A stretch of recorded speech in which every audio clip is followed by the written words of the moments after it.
মঙ্গলা কালী ভদ্ৰকালী কপালিনী দুৰ্গা ক্ষমা শিৱা ধাত্ৰী স্বাহা সদা নমস্তুতে। নমস্কাৰ প্ৰিয় বন্ধুসকল, মোৰ ইউটিউব চেনেল এষ্ট্ৰ'চাৰ্ভেলকলৈকে স্বাগতম জনাইছোঁ। আজি মই মীন ৰাশিৰ গোটেই ৰাশিফলটো এক মাহৰ কাৰণে দি দিম। অক্টোবৰ মাহটো আপোনাৰ কেনে যাব, গতিকে যদি আমি চাওঁ মীন ৰাশিৰ যিহেতু অধিপতি বৃহস্পতি গুৰু, গতিকে কিছু ক্ষেত্ৰত শুভ বুলি ক'ব পাৰি। তথাপিও আমি প্ৰথমতে ৰাশিৰ আপোনাৰ কি কি বহি আছে মই চাই ল'ম। যিহেতু আপোনাৰ ৰাশিতে বহি আছে ৰাহু, তৃতীয়ত বহি আছে ৰাশিৰ অধিপতি বৃহস্পতি, চতুৰ্থত বহি আছে মংগল, ষষ্ঠত বহি আছে চন্দ্ৰ, সপ্তমত বহি আছে কেতু, ৰবি আৰু বুধ, অষ্টমত বহি আছে শুক্ৰ, দ্বাদশত বহি আছে শনি। এইকেইটা ৰাশিত এইকেইটা গ্ৰহৰে আপোনাৰ ৰাশিটো গঠিত হৈছে। গতিকে যিসকল জাতক জাতিকাৰ বৃহস্পতিৰ দশা, শুক্ৰৰ দশা, বুধৰ দশা, ভাল দশা চলি আছে, কোনো ত্ৰিভাৱ নাই, তেতিয়া আপোনালোকৰ শুভ বুলি 100% ক'ব পাৰি। যিসকলৰ ত্ৰিভাৱ চলি আছে বা কিছু অশুভ দশা চলি আছে, তেওঁলোকৰ কাৰণে কিছু অলপ অশুভ থাকিব। গতিকে আপোনালোকে কিছু প্ৰতিকাৰ কৰিলে ভাল ফল লাভ কৰিব। মই ৰাশিফলৰ মাজতে প্ৰতিকাৰবিলাক দি দিম। যিহেতু বৰ্তমান দুৰ্গা পূজা, শৰৎকাল, কালী পূজা, কাতি বিহু সকলো থাকিব, সেইকাৰণে কিছু প্ৰতিকাৰবিলাক চাই চিতি কৰিব। যদি আমি চাওঁ ৰাশিতে বহি আছে কেতু, যেতিয়া জন্ম ৰাশিতে বহি আছে ৰাহু, ৰাশিত ৰাহু বহি থাকে বা কেতু বহি থাকে, তেতিয়া কিছু খং বৃদ্ধি হয়, মাছ মাংসৰ প্ৰিয় হয়, তেনেকুৱা হৈ থাকে। আৰু গাৰ বিষ, কঁকালৰ বিষ, এইবিলাক বিষ নুগুচে, পেটৰ অসুখ হয়, পেটৰ গণ্ডগোল হয়, পোৰা দুখ পোৱা, এইবিলাক মানে হৈ থাকে। গতিকে আপোনালোকে অলপ চাই চিতি থাকিব। নিজৰ দেহাৰ ক্ষতি হ'ব পাৰে, সেইকাৰণে অকণমান চাই চিতি চলিব, চাই থাকিব আপোনালোকে। গতিকে আমি চাওঁ ধন টকা পইচাৰ ক্ষেত্ৰত আপোনাৰ যিহেতু অধিপতি মংগল আছে আপোনাৰ তৃতীয়ত, চতুৰ্থত আছে মংগল, চতুৰ্থত থকাৰ কাৰণে মংগলে ভাল ফলে প্ৰদান কৰিব। আপোনালোকৰ যিহেতু বন্ধুস্থানত মংগল আছে, ধনস্থানৰ অধিপতি, ধন টকা পইচাৰ ক্ষেত্ৰত যিসকলে বেপাৰ বাণিজ্য কৰে, যিসকলৰ দোকান আছে, যিসকলৰ তামৰ, লোহাৰ, গ্ৰিলৰ দোকান বা ষ্টেচনাৰী দোকান, বা যিসকলৰ ঔষধৰ দোকান, এনেকুৱা দোকানবিলাক আছে, হাৰ্ডৱেৰ দোকান, তেওঁলোকৰ কিন্তু ভাল ফল লাভ কৰি থাকিব গোটেই মাহটোৰ কাৰণে। যিহেতু আপোনাৰ তৃতীয়ত আছে বৃহস্পতি তৃতীয়ত থাকিলে কিছু অশুভ ফল প্ৰদান কৰে। পঢ়া শুনাৰ ক্ষেত্ৰত কিছু অকণমান খেলি মেলি হ'ব পাৰে। যিসকলে কৰ্ম কৰি আছে তেওঁলোকৰ অলপ খেলি মেলি হ'ব পাৰে। টিচাৰসকলৰ খেলি মেলি হ'ব পাৰে, যিহেতু টিচাৰসকল মানে গুৰু, আমি গুৰু বুলি ধৰোঁ, যিহেতু স্কুলৰ গুৰু, আমাৰ গুৰুসকলৰ যিহেতু বৃহস্পতি গুৰু যেতিয়া ভাল ঠাইত নাথাকে, তেতিয়া গুৰুসকলৰ কিছু অশুভ হয়। সেইকাৰণে টিচাৰসকলে পাৰিলে বৃহস্পতিৰ নাম লৈ থাকিব, তেতিয়া ভাল ফল লাভ কৰিব। যদি আমি চাওঁ ষষ্ঠত আছে চন্দ্ৰ, এইটো পঞ্চমপতি। ষষ্ঠত যেতিয়া চন্দ্ৰ থাকে, চন্দ্ৰ মনস জাতকঃ, চন্দ্ৰ মনৰ কাৰক। গতিকে মনৰ অশান্তি, মনৰ খেলি মেলি, চিন্তা বেছি, এইবিলাক মানে মীন ৰাশিৰ হৈ থাকিব। সেইকাৰণে চন্দ্ৰ আপোনালোকে ধুনীয়াকৈ পাৰিলে, যিটো পূৰ্ণিমা আছে, শৰৎকালৰ পূৰ্ণিমাৰ চন্দ্ৰ দৰ্শন কৰক। আপোনালোকে পাত্ৰ এটা ল'ব, তাত পানী ল'ব, এই পানীত চন্দ্ৰটো দৰ্শন কৰিলে বহুত ভাল। যিসকলৰ ওচৰে পাজৰে পুখুৰী আছে, পূৰ্ণিমাৰ দিনা পুখুৰীত ধুনীয়াকৈ চন্দ্ৰটো দৰ্শন কৰিব, প্ৰণাম কৰিব, তেতিয়া ভাল ফল লাভ কৰিব। আৰু সদায় প্ৰণাম কৰোঁতে হাতত ফুল এটা লৈ প্ৰণাম কৰিব লাগে, তেতিয়া ভাল ফল লাভ কৰিব। যিসকলৰ কিছু অসুবিধা হৈ আছে। যদি আমি চাওঁ সপ্তমত আছে ৰবি, বুধ আৰু কেতু। সপ্তম স্থান হৈছে মাৰক স্থান, কিন্তু কেন্দ্ৰস্থান বুলিও কোৱা হয়। কেন্দ্ৰত যেতিয়া ভাল গ্ৰহ এটা বহে, তেতিয়া ভাল ফলে প্ৰদান কৰে। যিহেতু আপোনাৰ বিবাহ স্থান, পতি পত্নী স্থান, কেতু থকাৰ কাৰণে আপোনালোকৰ কেতুৱে কিছু অশুভ ফল দি আছিলে। বৰ্তমান অক্টোবৰ মাহত আপোনালোকৰ কিছু শুভ ফলে লাভ কৰিব। যিহেতু বুধ আৰু ৰবি আছে, বুধ যিহেতু স্বগৃহী তুংগ, আৰু বুধ আৰু ৰবি থকাৰ কাৰণে বুধাদিত্য যুগ এটা হৈছে। বুধাদিত্য যুগৰ কাৰণে আপোনালোকে কিন্তু ভাল ফল লাভ কৰিব। পতি পত্নী যিসকলৰ হাই কাজিয়া হৈ থাকে তেওঁলোকৰ কিন্তু ভাল ফল লাভ কৰিব।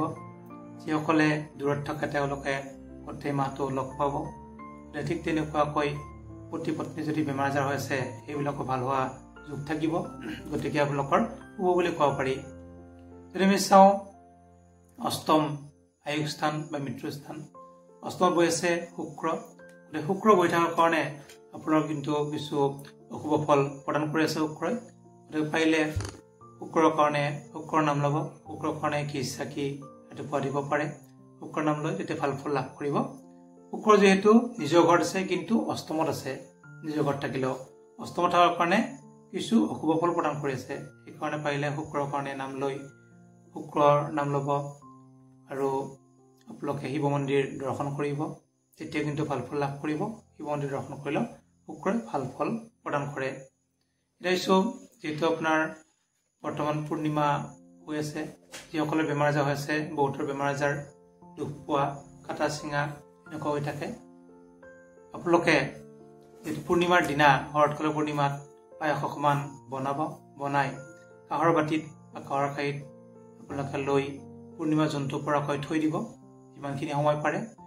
সেই থৈ দিয়া পায়সখিনি ৰাতিপুৱা পিছদিনা আপোনালোকে ভক্ষণ কৰিব। যিসকলৰ বেমাৰ আজাৰ হৈ থাকে তেওঁলোকৰ বেমাৰবোৰ কাটা যাব। যিটো শৰৎকালৰ পূৰ্ণিমাত যদি পায়স বা মিঠা বস্তু থৈ দিয়া যায় সেই বস্তুখিনি পিছদিনলৈকে অমৃত হয় বুলি কয়। গতিকে অমৃত ভক্ষণ কৰা বুলি ক'ব। সেইখিনি কৰিলে ভাল ফল লাভ কৰিব আপোনালোকে। এতিয়া বৰ্তমান যিহেতু দুৰ্গা পূজা, পাৰিলে আপোনালোকে নৱৰাত্ৰি পালন কৰিব। যিসকল জাতক জাতিকাই নৱৰাত্ৰি পালন কৰাত অসুবিধা হয় তেওঁলোকে 4টা চৰণত আপোনালোকে নিয়ম অলপ পালন কৰিব পাৰে। নৱৰাত্ৰি সময়খিনিত আপোনালোকে নিৰামিষ খাব পাৰিলে যিমানখিনি পাৰে। আৰু অক্টোবৰ মাহৰ 3 তাৰিখে আপোনালোকে ৰাতিপুৱা সোনকালে উঠি গা পা ধুই নিজৰ মন্দিৰত নাইবা ভাল ঠাইত টাব এটাত নাইবা পাত্ৰ এটাত মাটি অকণমান লৈ তাত গোমধান বা জপধান আপোনালোকে অকণমান ছিটাই দিব। সেই গোমধান বা জপধানখিনি আপোনালোকে ধুনীয়াকৈ অষ্টমীৰ দিনালৈকে পানী দি থাকিব, চাই থাকিব। আৰু যদি অষ্টমীৰ দিনা গজালি মেলি অলপ দীঘল হৈছে তেতিয়া আপোনালোকে কি কৰিব, দশমীৰ দিনা ৰাতিপুৱা সেইখিনি উঠাই এখন মলমল কাপোৰ বগা কাপোৰ এখনত ধুনীয়াকৈ বান্ধি লৈ মেৰিয়াই লৈ ভাল ঠাইত থৈ দিব। নিজৰ ঘৰৰ বাকচত, গড্ৰেজত, টকা পইচা থোৱা ঠাইত এনেকৈ থৈ দিলে আপোনাৰ গোটেই বছৰটো অভাৱ অনটন দূৰ হ'ব, মা লক্ষ্মীৰ আশীৰ্বাদ প্ৰাপ্তি হ'ব। এনেকুৱা কৰিলে বহুতখিনি শুভ হয়। গতিকে পাৰিলে এইখিনি কৰিব। আৰু দশমীৰ দিনা বা নৱমীৰ দিনা আপোনালোকে অৰ্গলা স্তোত্ৰ পাঠ কৰিব। যিহেতু বৰ্তমান গুগলতে পায়, আপোনালোকে চাৰ্চ কৰিব অৰ্গলা স্তোত্ৰ বুলি, তেতিয়াও ভাল ফল লাভ কৰিব। আৰু আপোনালোকে দশমীৰ দিনা যিমানখিনি পাৰে অপৰাজিতা স্তোত্ৰ পাঠ কৰিব, তেতিয়াও আপোনালোকে ভাল ফল লাভ কৰিব। এইখিনি কৰিলে ভাল ফল প্ৰাপ্তি হ'ব আৰু মা দুৰ্গাৰ আশীৰ্বাদ পাই থাকিব গোটেই বছৰটো। এতিয়া যে আমি আপোনালোকৰ কৰ্মাধিপতি হৈছে মংগল যিহেতু চতুৰ্থত আছে, গতিকে বন্ধুৰ ফালৰ পৰা সহায় পাব। যিকোনো কৰ্মত আপোনালোকে কৰ্মৰ প্ৰাপ্তিৰো যোগ দেখা যায় বৰ্তমান। পাৰিলে যিমান পাৰে অক্টোবৰ মাহতে আপোনালোকে এপ্লাই কৰক, ইণ্টাৰভিউ দিয়ক, তেতিয়া কৰ্মপ্ৰাপ্তি হ'ব, ভাল ফল লাভ কৰিব। যিসকলৰ কৰ্মৰ কাৰণে কিছু অশুভ আছে, পোৱা নাই, বহুত কষ্ট কৰিও কৰ্মত আগবাঢ়িব পৰা নাই, তেওঁলোকে হনুমান মন্দিৰ দৰ্শন কৰক, হনুমান চালিচা পাঠ কৰক। হনুমান মন্দিৰত আপোনালোকে ৰক্ত জবা ধুনীয়াকৈ দি প্ৰণাম কৰক। হনুমান সেন্দুৰ দান দিব পাৰে, তেতিয়াও ভাল ফল লাভ কৰিব। যদি আমি চাওঁ আয়, ইনকাম, প্ৰাপ্তি, অধিপতি হৈছে বৃহস্পতি যিহেতু তৃতীয়ত আছে, গতিকে বৃহস্পতিৰ কাৰণে ইনকামত কিছু সৰু সুৰা বাধা হৈ থাকিব। গতিকে ইনকামত বাধাৰ কাৰণেও কিছু অকণমান কষ্ট হ'ব পাৰে। আমি যদি চাওঁ ইনকাম আৰু ভাগ্যৰ ক্ষেত্ৰত কৰ্মক্ষেত্ৰত আপোনালোকে মংগল আৰু বৃহস্পতিৰ আপোনালোকে নাম কৰিব, তেতিয়া কিন্তু ভাল ফল লাভ কৰিব। যদি আমি চাওঁ যিহেতু দ্বাদশত বহি আছে শনি, আপোনালোকৰ আয় ইনকামৰ অধিপতি শনি দ্বাদশত বহি আছে। টকা পইচাৰ ক্ষেত্ৰত আহিলেও অলপ যোৱাও দেখা যায়। নিজৰ দেহাটোৰ কাৰণে টকা পইচা অলপ নাগ হয়। গতিকে ঠিক তেনেকুৱা আপোনালোকে ধন টকা পইচা যদি কিছু অভাৱ হৈ থাকে, এটা কাম কৰিব।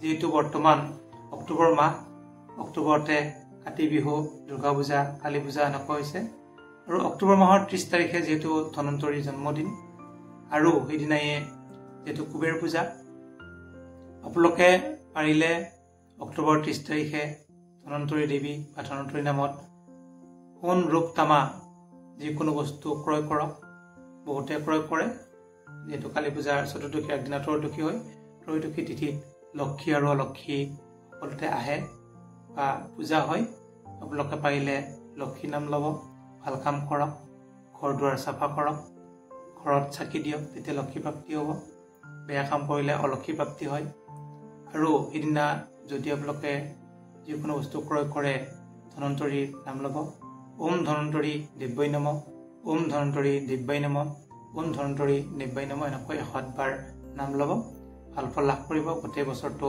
ধন ধান্য সমস্যা উপচি পৰিব লগতে যেহেতু কুবেৰৰ জন্মদিন বা কুবেৰৰ দিন বুলি কোৱা হৈছে কুবেৰ পূজা সেইদিনা আপোনালোকে কুবেৰৰ নাম ল'ব বস্তু কিনি আনি ওম কুবেৰাই নমঃ ওম কুবেৰাই নমঃ ওম কুবেৰাই নমঃ তেতিয়া কিন্তু ভাল ফল লাভ কৰিব যিসকলৰ ঠিক তেনেকুৱা অভাৱ অনটন হৈ থাকে বৃহৎ কুবেৰৰ আশীৰ্বাদ প্ৰাপ্তি হ'ব গোটেই বছৰটোৰ কাৰণে ধনন্তৰীয়ে গোটেই বছৰটো ধন ধান দি থাকিব তেনেকুৱা কৰিলে ভাল ফল লাভ কৰিব আৰু আপোনালোকৰ যিহেতু দ্বাদশত শনি আছে শনিৰ উপাস্য দেৱতা হৈছে দক্ষিণাকালী গতিকে পিছদিনা চতুৰ্দশীৰ দিনা কালী পূজা আপোনালোকে পাৰিলে কালী মন্দিৰ বা কালী পূজাৰ দিনা কালী মাক দৰ্শন কৰক কালী মাক প্ৰণাম কৰক ধূপ চাকি দি প্ৰণাম কৰিব ভাল ফল লাভ কৰিব আৰু যদি কিবা সুধিবলৈ থাকে আপোনালোকে সুধিব পাৰে আৰু যিসকলে নতুনকৈ আহিছে মোৰ চেনেলটো ছাবস্ক্ৰাইব কৰি থ'ব দৰকাৰী ভিডিঅ'বোৰ পাই থাকিব ধন্যবাদ